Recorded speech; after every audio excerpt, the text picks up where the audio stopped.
நாம் போன வாரத்தில் பார்த்த சில காரியங்கள். ஸ்தோத்திரம், ஸ்தோத்திரம். இடைவிடாமல் ஜெபிக்க சொன்னார்.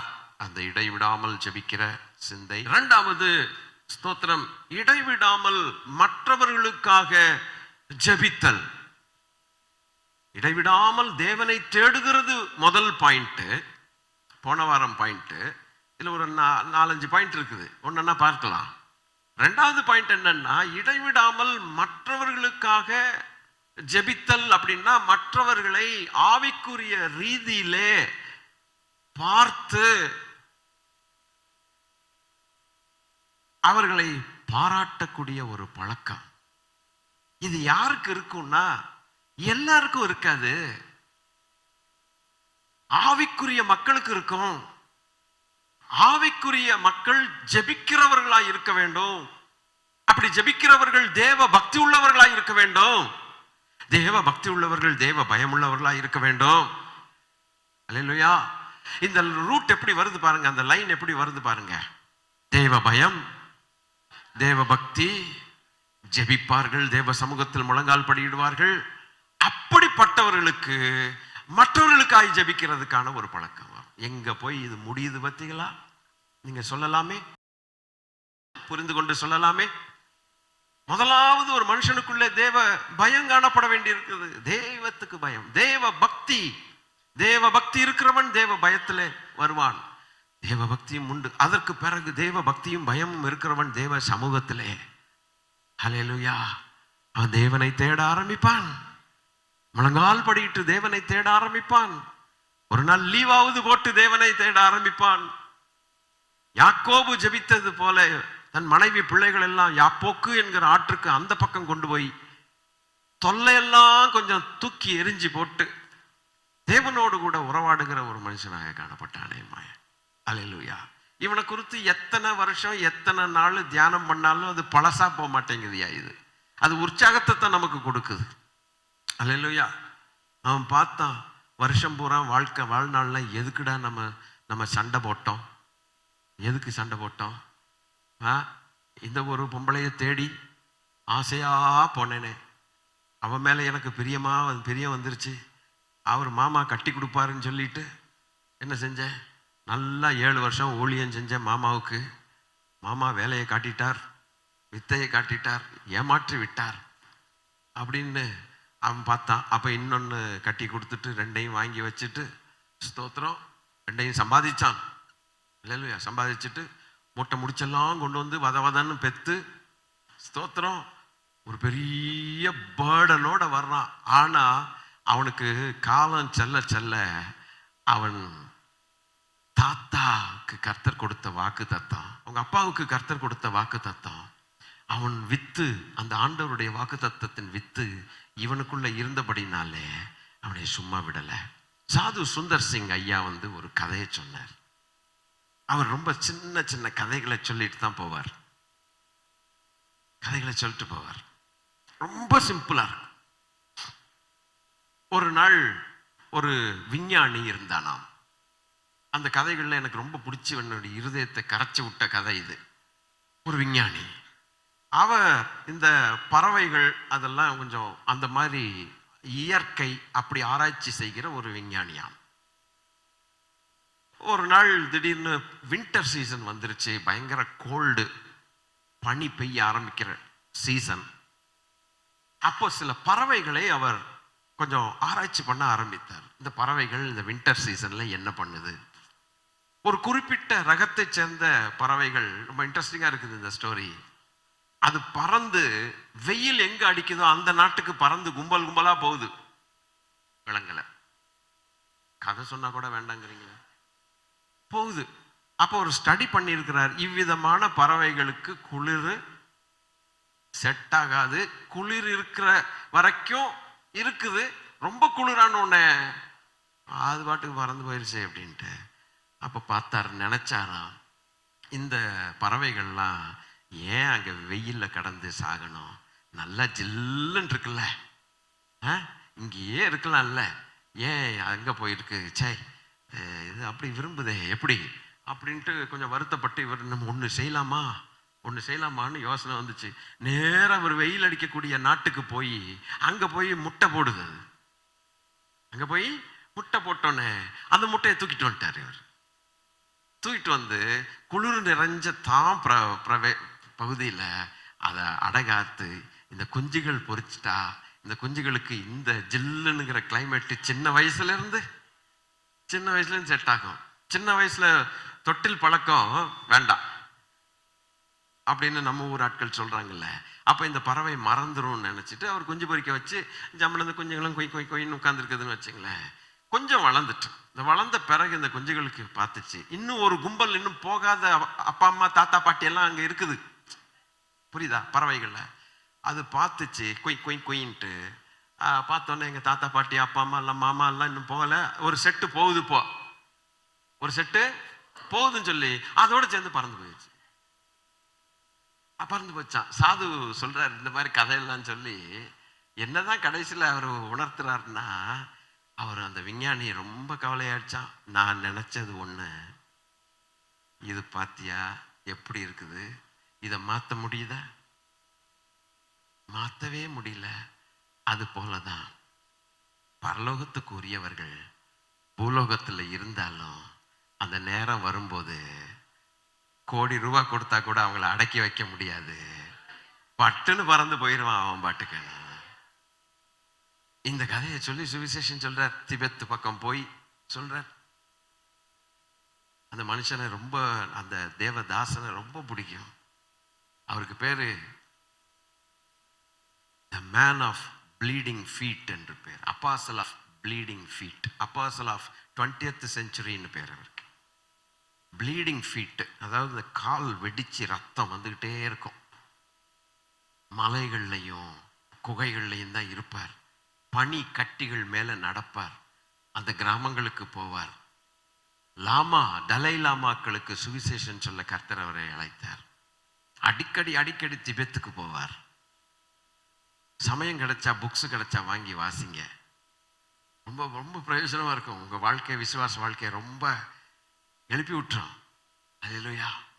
அந்த ரத்தம் வடிஞ்ச கால்களிலேயே போய் அந்த ரத்தத்தை பார்த்தவங்க எல்லாம் கண்டுபிடிப்பாங்க பாதையில ஐயா வந்துட்டு போயிருக்காங்க அப்படின்ட்டு. கடைசியில ஒரு முறை திபெத்துக்கு போனார். உடம்பு ஒத்துழைக்கல. போனவர் போனதான் ஆளு திரும்பி வரல. என்ன ஆச்சுன்னே தெரியல. உபயோகப்படுத்தினதான சில கதைகள், சின்ன கதைகள். அதுல இந்த ஒரு கதை. பரலோகத்துக்கு சேர்ந்தவர்களாய் நாம் இருப்போமானால் அதனுடைய உள்ளத்திலே அது எழுதப்பட்டிருக்கிறது. குளிர்காலம் ஒன்று வரும். குளிர்காலத்துல நம்ம வெப்பமான ஒரு இடத்திற்கு போய்த்தான் ஆக வேண்டும் என்பது உள்ளத்துல இருக்குது.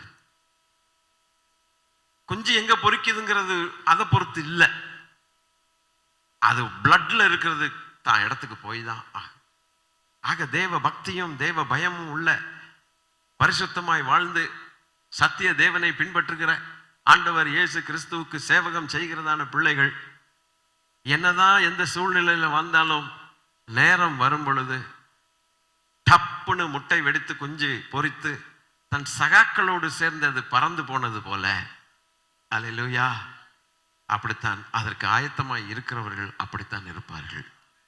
அதற்கு நாம் ஆயத்தமாக வேண்டாம். அதற்கு சிந்தைகள் பரலோகத்துக்கு மேலேயே இருக்க வேண்டும். அது பூலோகத்தில் வாழ்ந்தாலும் இது நமக்கு சொந்தமில்லை என்கிறதான எண்ணத்தோடு நாம் வாழ்ந்து, அல்லேலூயா, இதுல வாழ்ந்த பிறகு இங்க வாழ்கிறோம். நம்ம ஒன்றும் கொண்டு வந்ததும் இல்லை, கொண்டு போவதும் இல்லை. நிர்வாணியாய் வந்தோம், நிர்வாணியாய் போவோம். ஆனால் போகிற இடமோ மகிமையான ஒரு இடம். பலூனை கொடுத்து உங்களுக்கு காட்டினேன். அல்லேலூயா. என்னோட அது பேசிக்கொண்டே இருந்தது. அந்த வாரம் முழுவதும் எப்போ ஜபத்துக்கு போனாலும் காற்றடிச்ச பலூன் தான்ப்பா நான் ஆண்டவர்கிட்ட சொல்லிட்டு இருந்தேன். நீங்க என்ன சொல்ல போறீங்க? பயங்கர வல்லமை நிறைந்த மனுஷன் இப்பொழுது ஜெபிக்கிறேன் ஆண்டவரே அப்படின்னு போறீங்க, சொல்லுங்க. காற்றடிச்ச பலூன்ப்பா. அல்லேலூயா. இரக்கத்துக்காக வர்றேன். அவ்வளவு பேருடைய உயிரையும் பிடிச்சி வச்சிட்டு இருக்கிறவர் இங்க தானே இருக்கிறாரு. அவ்வளவு பேருடைய உயிர் அவர் கையில் இப்போ இருக்குதுங்க. நினைச்சார்னா என்னமும் செய்யலாம். வாழ விட்டுட்டு சந்தோஷப்படுறாரு பாருங்களேன். அந்த காற்றை ஒரு நிமிஷம் ஆகாது இழுக்கிறதுக்கு.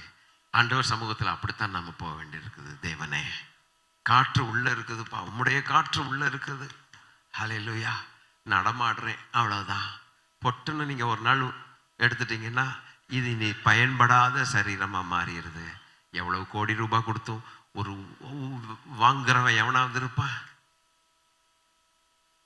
செத்த பணத்தை எவனாவது கோடி ரூபாய் கொடுத்து வாங்குவான்? ஃப்ரீயா கொடுத்தா கூட எவனும் வேண்டான்ட்டு போயிடுவான். தான் சொந்த அப்பாவையே வேண்டான்ட்டு போயிடுறான். எவன் வாங்குவான்? அவ்வளவு கேவலமான யூஸ்லெஸ் ப்ராடக்டா மாறிடுது.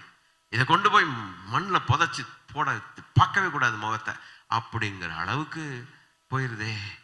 ஆக நாம் தேவனுக்கு முன்பாக அப்படி மற்றவர்களை குறித்து தான். ரோமர் 1வது அதிகாரம் 9வது வசனத்தை பாருங்கள். நான் ஜெபம் பண்ணும் போதெல்லாம் இடைவிடாமல் உங்களை நினைத்து கொண்டிருக்கிறதை குறித்து சுவிசேஷ ஆவியோடு சேவிக்கிற தேவன் எனக்கு சாட்சியா இருக்கிறார். இப்போ ஆண்டவர் சாட்சியா இருக்கிறது வேற விஷயம். ஆனால் அதுக்கு முன்னால் இருக்கிற பாட்டில் என்ன சொல்லுகிறாருங்கிறத கவனிக்கணும். நான் ஜெபிக்கும் போது, கரெக்டா, ஜெபிக்கும் போது அப்போதெல்லாம், அதாவது நான் எப்பப்பெல்லாம் ஜெபத்துல நான் உட்கார்றேனோ அப்போதெல்லாம் இடைவிடாமல் உங்களை நான் நினைக்கிறேங்கிறார். ஏன் நினைக்கிறதுக்கு காரணம் என்னன்னு கேட்டா, அதுக்கு சில 8வது வசனத்தில் இருக்கலாம் என்று நினைக்கிறேன். உங்கள் விசுவாசம் உலகமெங்கும் பிரசித்தமாகிறபடினாலே முதலாவது நான் உங்கள் எல்லாருக்காகவும் இயேசு கிறிஸ்து மூலமாய் என் தேவனை ஸ்தோத்தரிக்கிறேன். ஒரு காரியத்துக்காக அவன் சொல்லுகிறான்.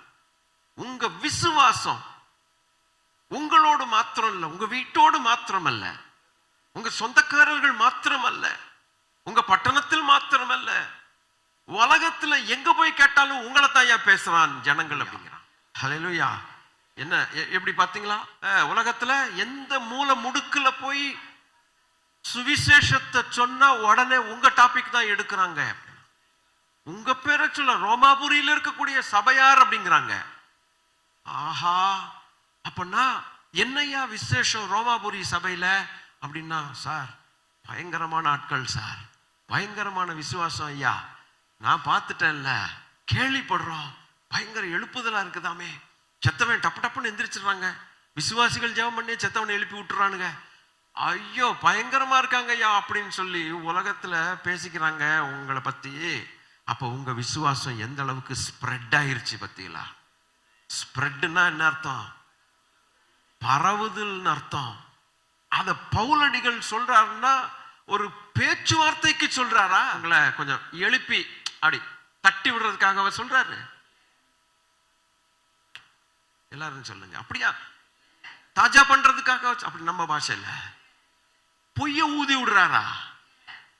உண்மை நடக்காட்டி இந்த அப்போஸ்தலனாகிய பவுலுடைய வாயிலிருந்து இந்த வார்த்தை வராது. ஏன்னா இவன் அப்படிப்பட்டவன், பயங்கரமான தேவதாசன். அப்ப அது நடந்திருக்கிறதுனால தானே அவர் எழுதுறாரு ஜெயில இருந்து. அப்ப அது நடந்திருக்கிறதுனாக்க அந்த ஜனங்கள், அந்த சபையார் எப்படிப்பட்டவர்களா இருந்தார்களாம்? பயங்கர விசுவாசம் உள்ளவர்களாய். நம்ம ஒரு சிலருடைய விசுவாசம் அவங்க வீட்டுக்குள்ளேயே தெரிய மாட்டேங்குது. ஒரு சிலருடைய விசுவாசம் அவங்க பட்டணத்திலேயே தெரிய மாட்டேங்குது. சும்மா யதார்த்தத்துக்கு ஒரு ஆர்குமெண்ட் போட்டுக்கிட்டா, யாரையும் தப்பா சொல்றதுக்கு இல்லை, ஒரு ஆர்குமெண்ட் போட்டுக்கிட்டா, நீ இயேசு ஏற்றுக்கொண்டியாமேடா? மாமா ஒரு நாள் கேள்விப்படுறாரு, ஆமா ஆமா போவேன், இல்லப்பா அப்பா அப்படி இல்லப்பா மாமா, நான் சர்ச்சுக்கு என் ஃப்ரெண்டோட போவேன். என்னடா நீ 10-15 வருஷமா போற மாதிரில கேள்விப்பட்டேன், எனக்கு தெரியவே தெரியாதுடா நீ போறது. எப்படி என்றாமா நடக்குதுன்னு சொல்றேன். இல்லையே நீ 10 வருஷம் முன்னாலே இல்லை போவன்ட்டு சொல்றாங்க. இல்லை மாமா அது எனக்கு பிடிக்கும்டா, நானும் பைபிள் வாசித்துட்டு இருக்கேன் தெரியுமா? அப்படியே மாமா, நான் 10 வருஷமா போறேன் மாமா, என்னோட வர்றீங்களா? தெரிஞ்சா இப்ப என்னவா, நம்மளை வெளியில தள்ளிடுவானுங்க, குடும்பத்தை விட்டு வெளியில தள்ளிடுவான், வர வேண்டிய சலுகைகள் வராது, சொத்து வராது, ஞானஸ்நானம் இன்னும் எடுக்க வேண்டாம், தள்ளிடுவான். என்ன பண்ண? ரகசியமா மறைமுகமா இருக்கலாமா? ஐயா நீங்க இருக்கலாம், கொஞ்ச காலம்தான் இருக்கலாம். ஆண்டவர் அறிய அறிய அறிய பரிசுத்த ஆவியை பெறுவீர்களானால் ஆண்டவர் ஒரு தைரியத்தை தருவார். அது பரலோக தைரியம். உங்களால இருக்க முடியாது. எத்தனை நாள் முட்டைக்குள்ள குஞ்சு இருக்கும்?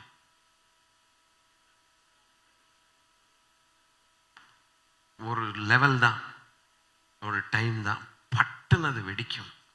உங்களுக்குள்ளே அந்த உண்மையான அனுபவம் இருக்குமானால், அது உண்மையானால், சும்மா உள்ளேயே உட்கார்ந்துட்டு இருக்கிறது இல்லை. அந்த அந்த குஞ்சு செத்தே போயிடும். முட்டைக்குள்ள 30 வருஷம் இருந்த குஞ்சு எப்படி இருக்கும்? செத்தே போயிடும். அது அது வராது, அவுட்டு. அதுக்கு பேர் தான் நம்ம தமிழ்ல அதுக்கு முட்டைக்கு முன்னால ஒரு லெட்டர் ஒன்று போட்டுறான். நல்லா இல்லை அந்த வார்த்தை, அழுகி போன முட்டைன்னு அர்த்தம். அதை வச்சு திட்டுறாங்க ஜனங்கள். வேண்டாம், அந்த வார்த்தையே வேண்டாம், விட்டுருங்க. நாறிட்டு இருக்கும், அவுட்டு. எத்தனை நாளையா இன்னும் உட்காந்துருப்பீங்க? பட்டுன்னு ஒரு நாள் வெடிச்சு வெளியில வரத்தான் செய்யும். வெளியில வரத்தான் செய்யும். இந்த தைரியம் கிடைக்கிற வரைக்கும் உள்ள இருக்குது. இந்த தைரியம் கிடைச்ச பிறகு அல்லேலூயா வெளியில வரும். ஸ்தோத்திரம், வெளியில வரும். ஆமென். உங்கள் விசுவாசம் உலகம் எங்கும் பிரசித்தம். அதனால தாயா நாங்க உங்களெல்லாம் நினைச்சு பார்க்கும்போது இடைவிடாமல் ஸ்தோத்திரம் பண்றோம், ஜெபிக்கிறோம்னு பரிசுத்தவான்கள் சொல்றாங்கன்னா, அப்போ நம்ம அவர்கள் ஒரு கூட்டம் ஊழியக்காரர்கள், ஒரு கூட்ட விசுவாசிகள் இடைவிடாமல் நம்மை குறித்து நினைச்சு ஞாபகப்படுத்தி ஸ்தோத்தரிக்க ஜெபிக்கிறதற்கு ஏதுவாக நம்முடைய விசுவாசம் இருக்குமானால் அது நடக்கும்.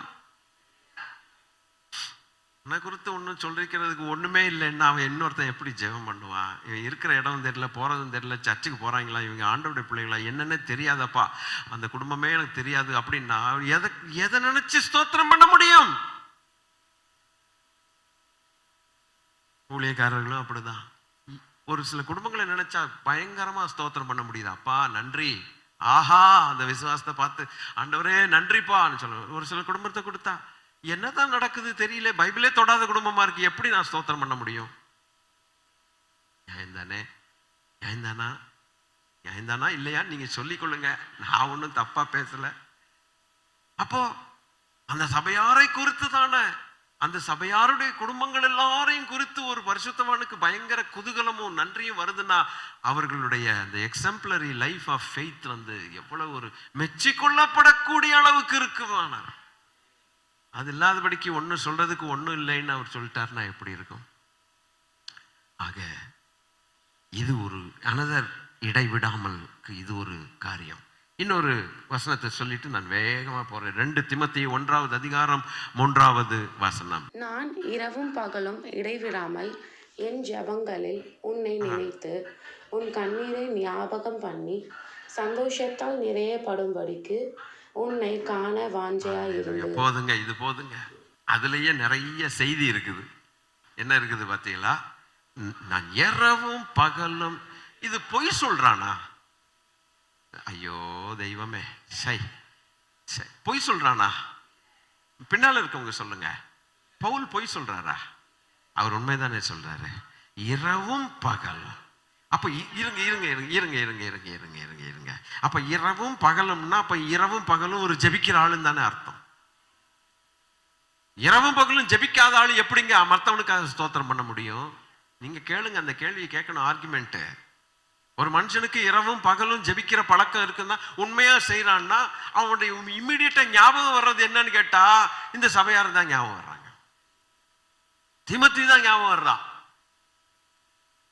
ஜெபிக்கும் போதெல்லாம் யாரு அடிக்கடி ஞாபகம் வர்றது?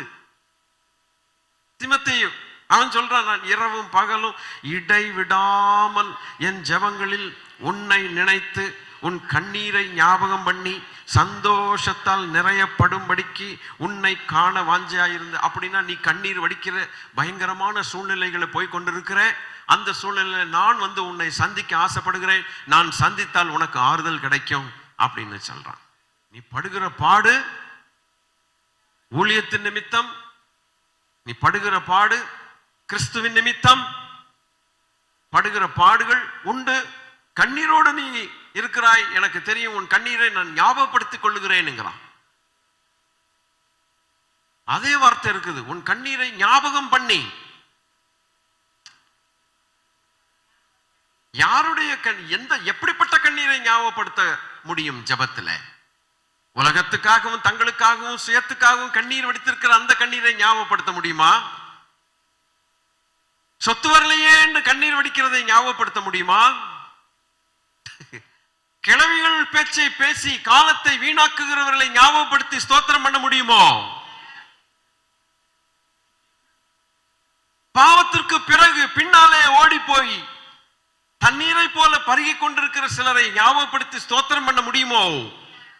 ஆனால் ஒரு மனுஷன் நீதிக்காக வாழ்ந்து சத்தியத்திலே நிலை நின்று பரிசுத்தத்திலிருந்து தேவனை மகிமைப்படுத்திக் கொண்டு ஊழியம் செய்து கண்ணீரின் பாதையில துன்பத்தின் பாதையில போகிறவர்களை மறக்கவே முடியாது பரிசுத்தவான்கள். அவர்கள் கண்ணீரை அவர்கள் ஞாபகப்படுத்திக் கொள்வார்கள். பவுல் அதை ஞாபகப்படுத்திக் கொள்கிறான். ஒரு தீமோத்தேயு ஆவிக்குரிய மகன், அவனுடைய பாட்டி விசுவாச பாட்டி, அவனுடைய தாய் விசுவாச தாய். ஒரு நாள் வீட்டை விட்டு பிரிச்சு பவுல் கொண்டு போறான். வீட்டை விட்டு பிரிச்சு பவுல் கொண்டு போகிறான். பாட்டி ஒன்னும் சொல்ல மாட்டார்கள் என்கிற தைரியம், தாய் ஒன்னும் சொல்லாது என்கிற தைரியம். அவன் தேவனுக்கு கிறிஸ்துவுக்கு சீஷனாய் ஏற்கனவே இருந்திருக்கிறான். அப்போஸ்தலர் 16:1 16:1 பாருங்க. ஆக்ட்ஸ் சாப்டர் 16 வெர்ஸ் நம்பர் 1 பாருங்க. அதன் பின்பு தெர்பைக்கும் லீஸ்திராவுக்கும் போனான். அங்கே தீமோத்தேயு எண்ணப்பட்ட. நன்றாக கவனிக்க வேண்டும், பவுல் போய் அவனை சீஷனாக மாத்தல. நோ, இவன் போறதுக்கு முன்னாலே அவன் சீஷனா இருந்திருக்கிறான். he was kept ready for the master's use. இருந்தான். அவன் தாய் விசுவாசமுள்ள யூத ஸ்திரீ. அது இருக்கட்டும், அவன் தகப்பன் கிரேக்கனா இருக்கட்டும், அவன் போட்டும். எட்டாவது தாய் தான் முக்கியம். விசுவாசம் இருக்குது அந்த அம்மாவுக்கு, அந்த ஐயாவுக்கு இருந்திருக்கும்னு நினைக்கிறேன். இல்லாவிட்டால் இப்படி ஒரு குடும்பம் நடத்த முடியாது. கிரேக்கனாக இருந்தாலும் கூட அவன் ரட்சிக்கப்பட்டிருப்பான்னு நினைக்கிறேன். Glory to God. ஏன்னா மனைவி சும்மா இருக்க மாட்டாங்க. அவங்க அழகா ஆண்டவர்களை கொண்டு வந்தது நிமித்தம் ஒரு தீமோத்தேயு சீஷனாக மாறிவிட்டான். ஒரு தாயின் தகப்பனுடைய ஒரு ஒரு அரவணைப்பும் ஒரு வழிநடத்துதலும் தன்னுடைய பிள்ளையை இயேசு கிறிஸ்துவின் சீஷனா மாறி ரெடியாக்கி வச்சிருந்தாங்க ஊழியத்துக்கு. அப்படி ரெடி சொலையா அப்படி கொடுக்கறதுக்கு. பவுல் என்கிற ஒரு மனுஷன் வருவான்னு அவங்களுக்கு தெரியவே தெரியாது. தர்பைக்கு லீஸ்திராவுக்கு போனானா, அங்க போனதுக்கு அப்புறம் அவன் கண்டுபிடிக்கிறான். ஒரு செகண்ட்ல கண்டுபிடிச்சிருப்பான்னு நினைக்கிறேன். அழகா கண்டுபிடிக்கலாம். ஆவிக்குரியவன் யார் என்பதை ஒரு செகண்ட்ல கண்டுபிடிக்கலாம். குறை சொல்லி தூற்றி திரிகிறவன் யார் என்பதையும் அழகாய் கண்டுபிடிக்கலாம். பிரிந்து போகிறவர்கள் யார் என்பதையும் கண்டுபிடிக்கலாம். பலவித கும்பலை ஈஸியா கண்டுபிடிக்கலாம். சீஷன் என்பது ஒருத்தர் இருந்தா கண்டுபிடிச்சிட்டான். இவனை நான் கூட்டிட்டு, இவன் எனக்கு வேணும். ஆவியானவர் சொல்லியிருப்பார், அந்த வீட்டுக்கு போ, அங்க உனக்கு ஒரு சீஷன் வச்சிருக்கிறேன். என் சீஷன் ஒருத்தர் ரெடியா இருக்கிறான், அவனை கூட்டிட்டு போலாம். அப்பா கூட்டு போக சொல்றீங்களே, அவங்க அம்மா என்ன சொல்லுவாங்க? ஐயா வேற கிரேக்கன், வேற யூத ஸ்திரீ. பரவாயில்ல, நான் ஏதோ கன்வின்ஸ் பண்ணி ஏதோ கொஞ்சம் அட்ஜஸ்ட் பண்ணி கொண்டு போகலாம். இந்த ஐயா என்ன ஒரு விசுவாசியா இல்லையா? சண்டைக்கு வந்துடுவாரு. தான் குமாரனை கூட்டிட்டு போனா ஊழியத்துக்கு விடுவானா எவனாவது? ஸ்தோத்திரம். 10 பைசா தரமாட்டாங்க. இது ரெண்டு நம்மள்ட்ட இருக்க 2 பொருள் கொடுத்துட்டாலே திருப்பி சண்டைக்கு வந்துடுவாங்களே. தான் சொந்த பையனை ஊழியத்துக்கு நான் கூட்டு போனா விடுவானா கழுத்த என்ன? ஆவியான சொல்றாரு, இல்ல தைரியமா போ, உனக்கு அங்க ஒரு மகனை நான் வச்சிருக்கேன், ஒரு ஏற்கனவே என் சீஷன், தைரியமா போடா. போனா இந்த தம்பி எனக்கு வேணும். அப்பா அப்பா கிரேக்கனை விடுங்க, அப்பா ரெடி. அம்மா அதை விட ரெடி. பாட்டி பாட்டி பாட்டி ரெடி. அல்லேலூயா, எல்லாம் ரெடி. அவன் ஆமா நற்சாட்சி பெற்றிருக்கான். அவன் ஊர் உலகமே சொல்லுது அவனை ஏற்கனவே பாஸ்டர்னு கூப்பிட்டாங்க. அவன் பாஸ்டர் கிடையாது. அந்த அளவுக்கு அவன் சாட்சி. சரி, அவனை கேட்டு பார்ப்போம். எப்படா ஒருத்தன் இப்படி வருவான்னு காத்திருந்த மாதிரி ரெடியா இருந்தான். அல்லேலூயா. ஜம்ப் பண்ணி வந்தான். அவன் கூட்டு போறான். ஒரு படத்தை பார்த்தேன், அவருடைய பிக்சர் ஒன்று வச்சிருந்தேன். கூட்டிட்டு போறான், பிள்ளைய தகப்பன் கூட்டிட்டு போறது போல. தூரத்துல இருந்து தாயும் பாட்டியும் அப்படி காட்டுறாங்க. அப்படி பார்க்கறான் அந்த தம்பி சிரிப்போட. பவுல் கீழே தலையை குனிஞ்சிக்கிட்டு சிரிச்சுக்கிட்டு அவன் கையை கூப்பிட்டு போறாரு. இந்த பிள்ளை அப்படி பார்க்குது, இவனும் காட்டுறான். அந்த தாத்தா, அந்த பாட்டி, பியூட்டிஃபுல். அல்லேலூயா. அந்த அந்த படமே என்னைய ஒரு மாதிரி பண்ணிருச்சு. ஒரு குடும்பம்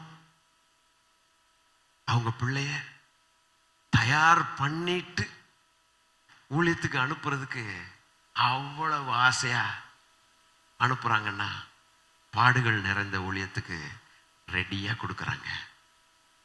அல்லேலூயா. இன்னைக்கும் நம்முடைய தேசத்துல எத்தனையோ வீடுகள்ல இருந்து ஆண் பிள்ளைகளும் பெண் பிள்ளைகளும் வட இந்தியா தென்னிந்தியா பகுதிகளில் ஊழியத்துக்கு கொடுத்தது நிமித்தம் இன்றைக்கு தேசத்தில் எத்தனையோ மக்கள் இந்த படம் தான் தெரியுதா உங்களுக்கு? ஸ்கிரீன்ஸ்ல வந்துட்டு இருக்கும் பாருங்க.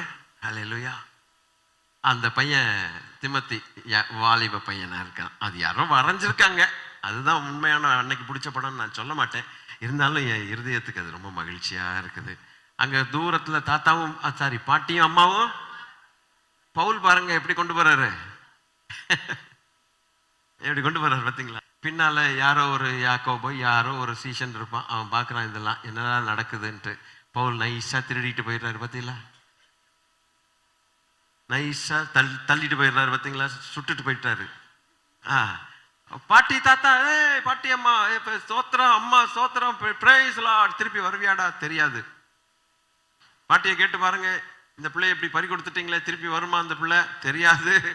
அவன் இயேசுவோட கூட போறான். எங்க யார் கையில நாங்க ஒப்பு கொடுத்துட்டோம் அது எங்களுக்கு போதும், நல்லாவே தெரியும். இப்படி பவுலுன்னு ஒருத்தரை கொடுத்து கேள்விப்பட்டோம், இனி அவன் கர்த்தருக்காக பயங்கரமான காரியங்களை செய்வான்னு சொல்லி. நம்முடைய குடும்பத்தில் இப்படி நடக்குமா தெரியல. நான் நடக்கலைங்கிறதுக்காக நான் உங்களை ஒன்றும் சொல்ல போறதில்ல, இப்படி பண்ணுவீங்களா அப்படி பண்ணுவீங்களான்னு. அப்படி சொல்லி ஒரு பிரயோஜனம் இல்லை. எல்லாரும் குடும்பமும் ஒண்ணுதான். அவங்க குடும்பங்கள்ல இப்படி நடந்தால் எவ்வளவு சந்தோஷமா இருக்கும். அதுக்கு நம்ம ரெடியாங்கிறது தான் பெரிய கொஸ்டின் மார்க்கு. ஸ்தோத்திரம். சரி, அந்த டாபிக்கை விட்டுருவோம். எனவே இந்த மாதிரி ஒரு ஊழியத்துக்குன்னு புறப்பட்டு வந்த மனுஷன் கண்ணீரோட இருக்கிறான். அவன் கண்ணீர் விடுறது பவுலுக்கு தெரியாதது இல்லை.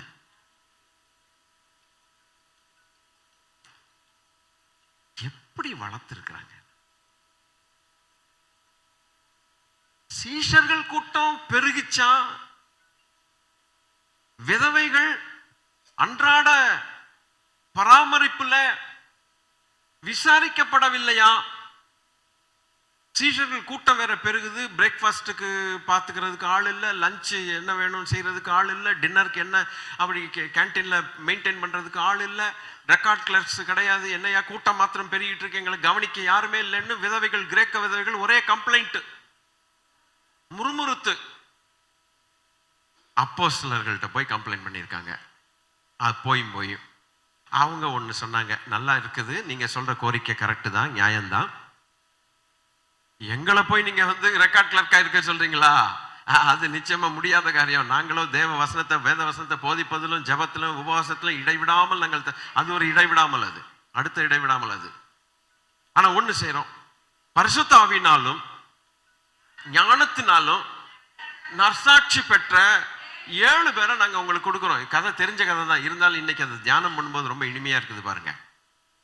7 பேரை தர்றோம், அவங்க உங்களுக்கு வேண்டிய காரியங்கள் எல்லாம் செஞ்சிருவாங்க, ஓகே தானா அப்படின்னு சொல்லிட்டு அவங்கள ஒரு வழியா சமாளிச்சு வாய் அடைச்சு இவங்க என்ன செஞ்சிட்டாங்க, புறப்பட்டு போயிட்டாங்க. எங்களுக்கு ஊழியர்கியா ஆளை விடு அப்படின்ட்டு நல்லா பண்ணிக்கிட்டே இருந்தாங்க. ஒவ்வொரு நாளும் பிரேக்ஃபாஸ்ட், லஞ்சு, டின்னரு எல்லாம் அழகு, அரிசி பருப்பு, உளுத்தம் பருப்பு, அது இது எல்லாம் கொடுத்து நீட்டா போயிட்டே இருக்கு. விதவைகள்லாம் ரொம்ப ஹாப்பி, விதவைகளுக்கு ஒரே சந்தோஷம். சூப்பர் அப்போஸ்தலரையா, தேங்க்யூ, நல்ல ஆள்களை கொடுத்தீங்க.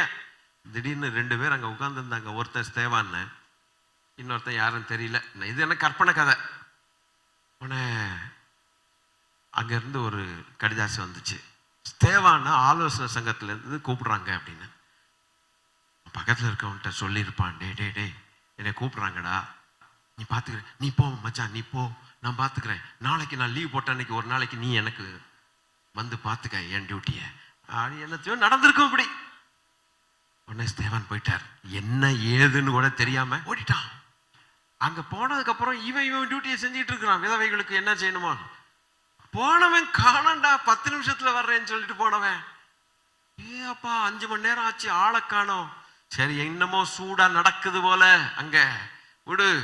கொஞ்ச நேரத்துல ஒருத்தன் வந்து சொல்றான், ஸ்தேவான் செத்து போயிட்டான், கல்லெறிஞ்சு கொண்டுட்டானு. என்னடா சொல்ற? கல்லெறிஞ்சு கொண்டுட்டானு? யாருடா? நீண்ட ஜிப்பா போட்டவங்க எல்லாம் கல்லெறிஞ்சாங்க. ஓ அப்படியா? அவனுங்களா கல்ல? ஆமா, மத குருக்கள் அவங்களாடா கல்ல? ஆமா. இவனுக்கு இன்னும் பெருசா புதுசா ஒன்றும் தோணல. அது நடக்கக்கூடிய காரியம் தானே. இயேசு கிறிஸ்துவின் ராஜ்யத்துல போயிட்டான், அல்லேலூயான்னு சொல்லிட்டு இவன் வேலையை கண்டு போயிட்டான். அடுத்து நானா இருப்பேனா? ரொம்ப சந்தோஷமா என்னைய இப்ப கூட மாட்டானான்னு காத்திருந்த மாதிரி. ஏன் சொல்றேன் பிரியமானவர்களே, இவர்கள் வெறும் கிளர்க்கு வேலை செஞ்சாலும் கூட இவர்கள் எப்படிப்பட்டவர்களா இருந்த கிளர்க்குகள் பாருங்கள். கடைசியில என்ன நடந்ததா? அது பழக்கமான காரியம் தானே. மரணத்திற்கும் நீங்கள் கிறிஸ்துவின் நாமத்தின் நிமித்தம் ஆயத்தமாய் இருக்க வேண்டும் என்பது நேத்து இன்னைக்கு அப்போஸ்தலர்கள் எங்களுக்கு கற்றுக் கொடுக்கல. இவன் ரெடி ஆயிட்டான். இப்படிப்பட்டவர்களை நினைப்பது நியாயமா இல்லையான்னு நீங்களே சொல்லுங்க. நீங்களே சொல்லுங்க. அப்படிப்பட்டவர்களை நினைக்கும் போது சந்தோஷம் வருமா வராதா? நீங்களே சொல்லுங்க. 1 தெசலோனிக்கேயர் 1வது அதிகாரம் 2வது வசனம்.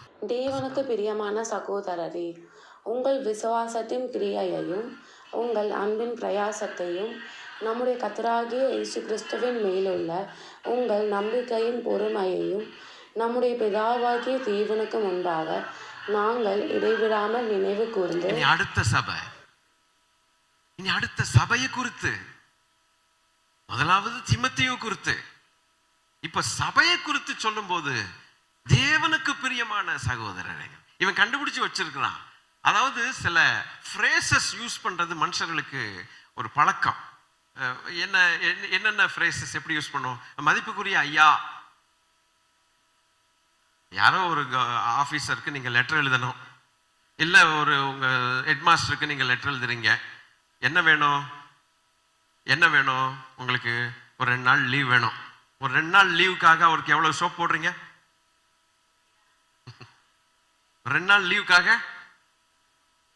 பயங்கர ரெஸ்பெக்ட் கொடுக்குறோம். கொடுக்கலன்னா லீவ் தர மாட்டான். அதனால அவன் நிஜமா மதிப்பு கொடுக்குறீங்களோ இல்லையோ? இல்லையே ஆண்டவரே, மதிப்பு கொடுக்குறோம் இல்லையோ? மதிப்புக்குரிய ஐயா திரு, அவன் பார்த்தோன்னே குளிர்ந்து போய் 2 நாள் அல்ல, எடுத்துக்கொள்ள இன்னும் 4 நாள்.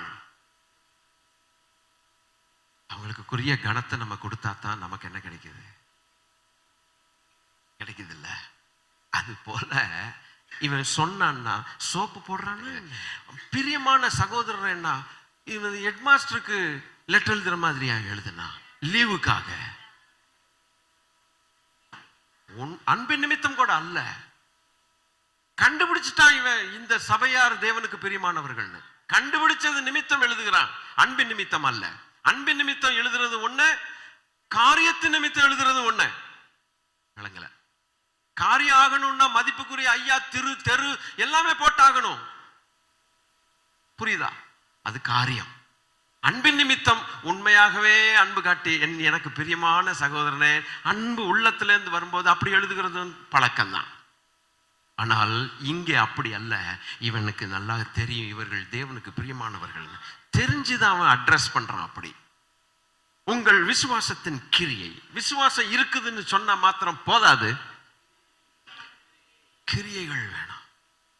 கிரியைனா என்ன? ஏதோ கொஞ்சம் காசை தூக்கி எறிஞ்சிட்டு போறது கிரியை அல்ல.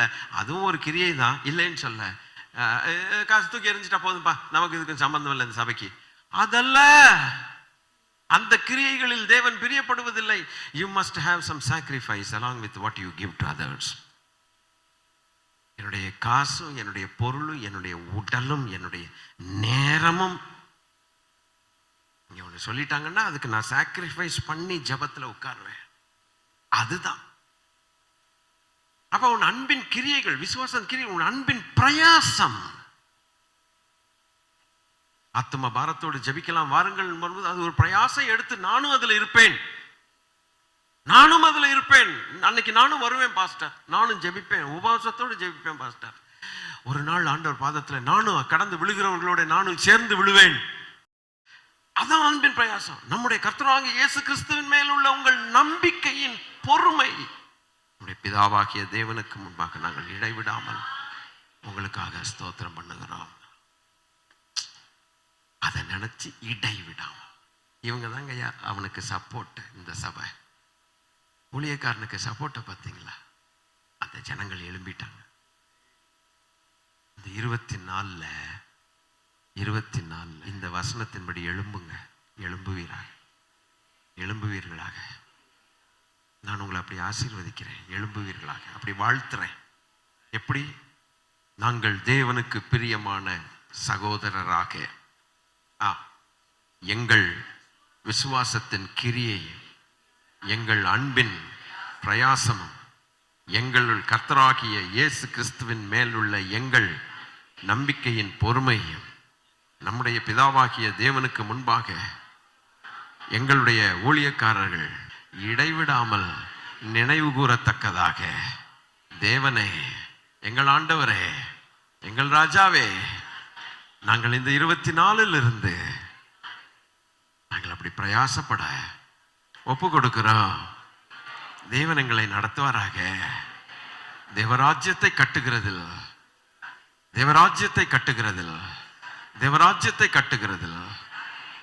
எங்களுக்கு ஒரு பெரிய பங்கு இருப்பதாக. சபை மூலமாக எங்களுக்கு ஒரு பெரிய பங்கு இருப்பதாக. ஆமென். எப்படி இருக்குது ஜெபம்? இதை மறக்காதீங்க.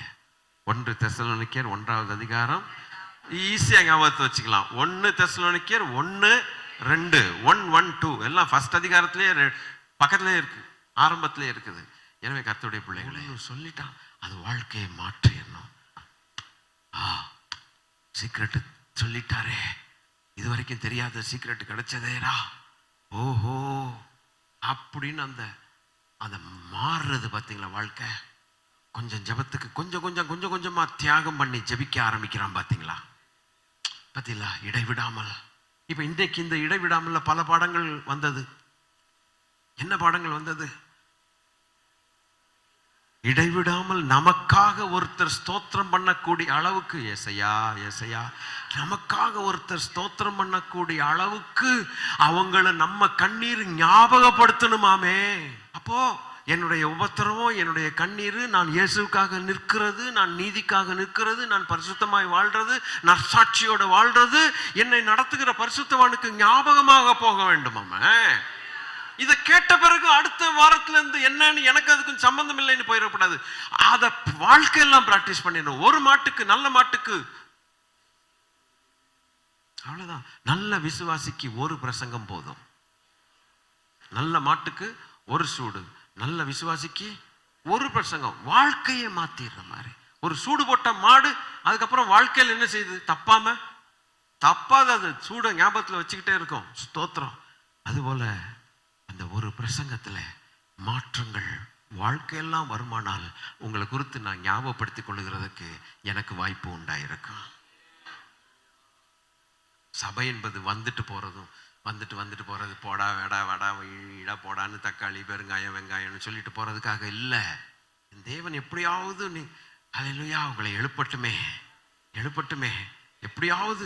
நேத்து முந்தானத்து வரைக்கும் இவெல்லாம் உருப்படவே மாட்டான், இவன் இந்த குடும்பமே வேஸ்ட்டுங்கிற அளவுக்கு சொன்ன குடும்பங்கள்லாம் இன்னைக்கு வைராக்கியமா எழும்பி தேவனுக்கு முன்பாக பிரகாசித்தால் வருகிற சந்தோஷம் எனக்கா இல்லை யாருக்கு? சொல்லு.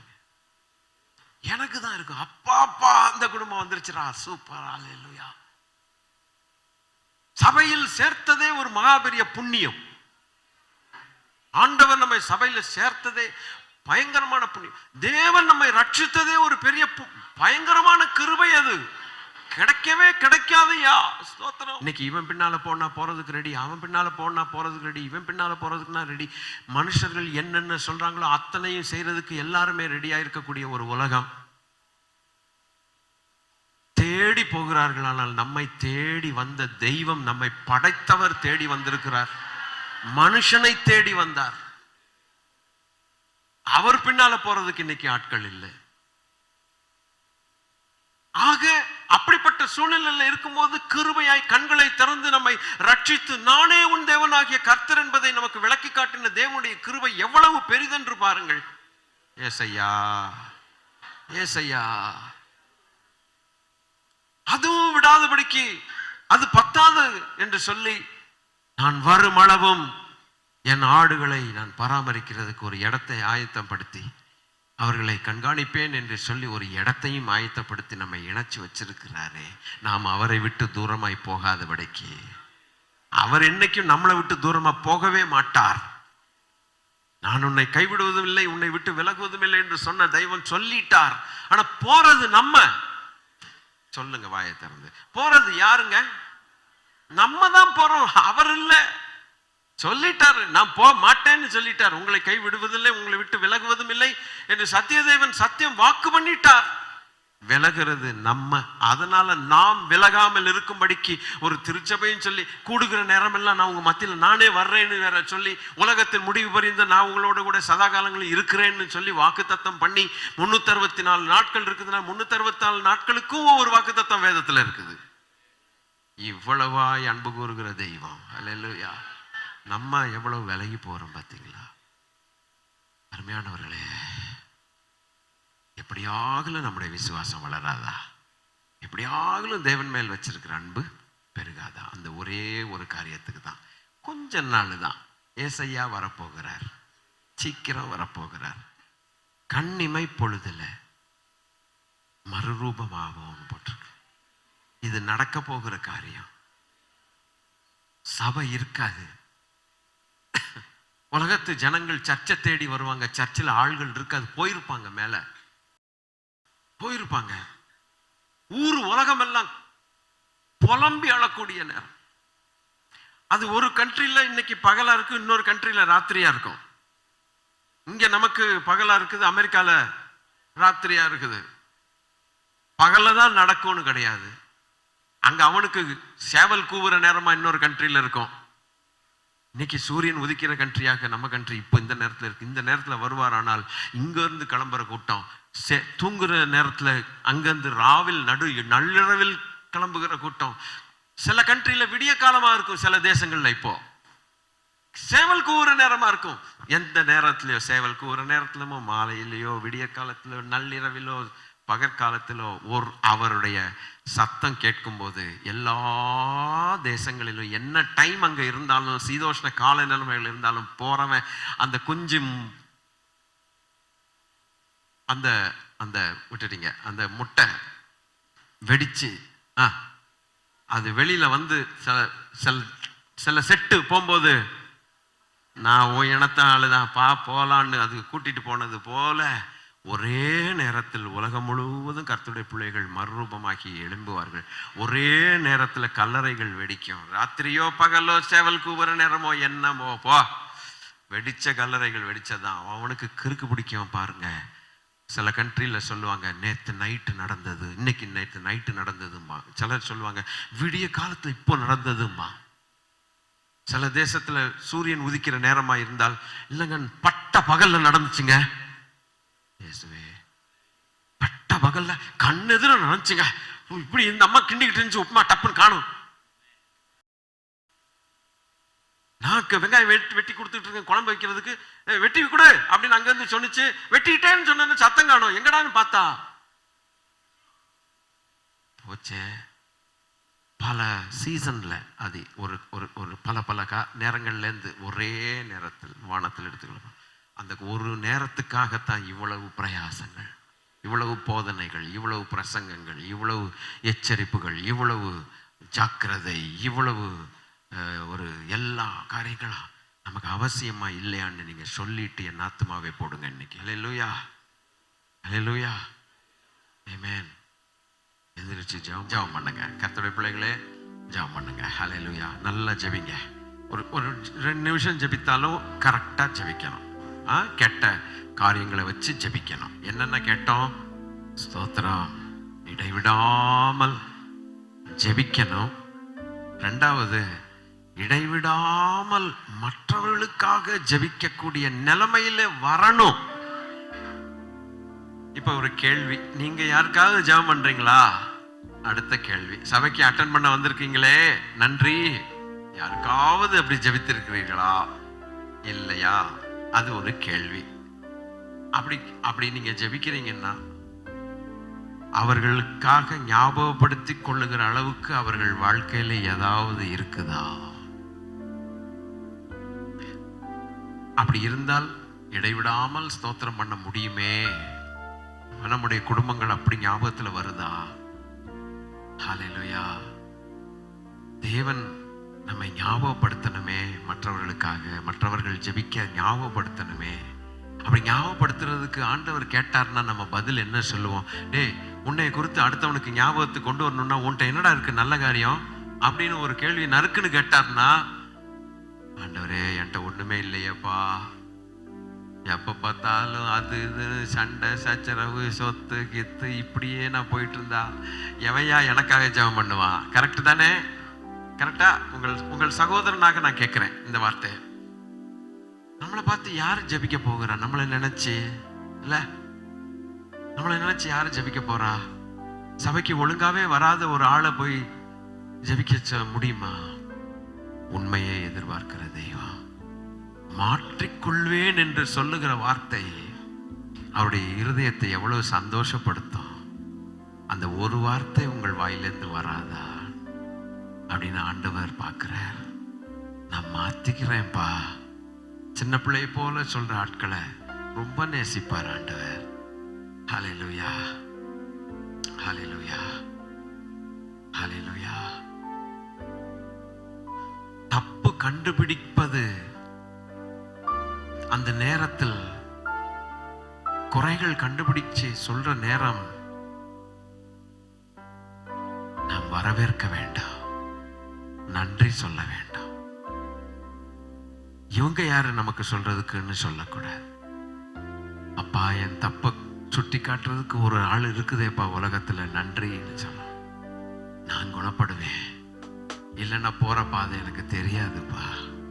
கொஞ்சம் கடினமா பேசினா என்ன, எனக்கு என்ன, நல்லது தானே. இன்னும் கடினமா பேசினா கூட எனக்கு நல்லது தானேன்னு சொல்ல பழக வேண்டுமே. நன்றி, நன்றி, நன்றி, நன்றி அப்பா. கோடி ஸ்தோத்திரங்கள். ரெண்டும் இடைவிடாமல் மற்றவர்கள் ஜெபிக்கிறதுக்கு என்னிடத்துல நன்மைகள், ஆவிக்குரிய காரியங்களை பார்க்க வேண்டாம். ஒரு திமத்தி ஒரு உதாரணம், ஒரு தெசலோனிக்க பட்டணம், அந்த சபை பவுலுக்கு உதாரணமாயிருந்தது. எங்கள் சபை அப்படி இருப்பதாகப்பா, எங்கள் குடும்பங்கள் அப்படி இருப்பதாக, தனிப்பட்ட ஜீவியம் அப்படி இருப்பதாக. எங்கள் தேவன் எங்களை எச்சரித்து அனுப்புகிறதற்காக எமக்கு நன்றி. ஆசீர்வதிப்பீராக. எங்கள் ஆண்டவர் இயேசு கிறிஸ்துவின் நாமத்தில் பிதா, ஆமென். நம்முடைய கர்த்தராய் இருக்கிற இயேசு கிறிஸ்துவானுடைய கிருபை, பிதாவாகிய தேவனுடைய அன்பும் பரிசுத்த ஆவியானுடைய ஆளுகையும் ஐக்கியமும் நம் அனைவரோடும் கூட கிறிஸ்து இயேசுவின் வருகை மட்டும் இருப்பதாக. ஆமென். என் ஆத்துமாவே, என் முழு பின்னால இருக்கவங்களும் சொல்லுங்க, என் ஆத்துமாவே கர்த்தரை ஸ்தோத்திரி, அவர் செய்த சகல உபகாரங்களையும் மறவாதே. ஆமென், ஆமென். கர்த்தர் உங்களை ஆசீர்வதிப்பாராக.